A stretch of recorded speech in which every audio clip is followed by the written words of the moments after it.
This is the Jeff Kai's Auto Sports Desk.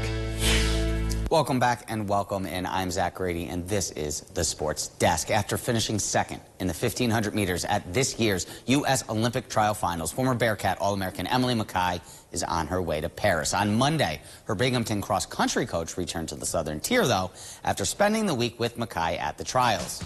Mackay becomes the 5th Binghamton student athlete to have qualified for the Olympic Games. Her former Binghamton cross-country coach, Annette Acuff, was in attendance in Eugene and provided support for the BU runner.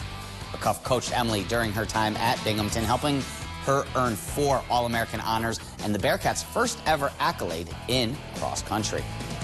You know, it's kind of hard to put into words overall what this means, and you know, there's so many thoughts that kind of run through your mind, even for myself. And I'm sure for Emily, you know, it's still pretty surreal. Stay tuned at 6 as we hear more from Acuff and Patrick Murray, her other college coach.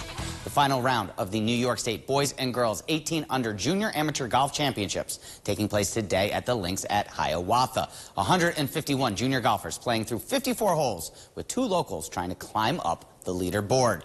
As we take a look at the boys' leaderboard here, Enjoy's own Dante Bertoni currently tied for 3rd place. He has 3 birdies in today's round. A little hiccup, a bogey on 6, but he made up for it with an eagle on 7. Jonathan Oakes currently your leader at 12 under for the tournament.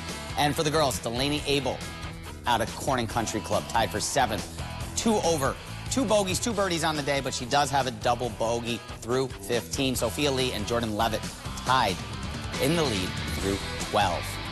The Portland E-Prix was recently held at the Portland International Raceway on Sunday. Drivers burned rubber, and one was happy just to be behind the wheel. Anna Katayama has more. Robert Wickens was just 16 years old when he started Formula Racing. He spent more than a decade in the circuit before he joined the IndyCar Series in 2017.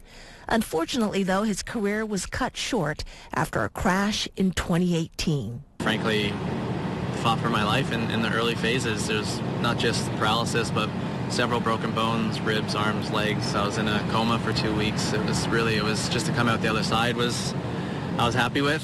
He says despite the injury, he always knew that the goal was to get back behind the wheel. I never lost the love for motorsport. I always knew I wanted to race again, but I didn't know what it looked like. Now Wickens is helping the world of Formula E racing take a step forward in making the sport more accessible. He's testing out a new electric race car modified with hand controls. In Formula E, they already have electronic braking, so you can almost program anything to apply the brake. A lot of work goes on behind the scenes here, and you know, I think all said and done, if I can build almost a curriculum for the next stable driver and help try pave the path would be an amazing accomplishment of mine. Having a series as open-minded as Formula E to try to achieve that, it speaks volumes. He also says that the innovation and being able to participate in a series as big as Formula E goes well beyond his own passions. He's only 2 years old, but he's already, honestly, he loves cars. I think it'd be really amazing if one day he wanted to be a driver himself or involved in motorsport, you know, kind of sharing that same passion. I think it's something that every parent would want.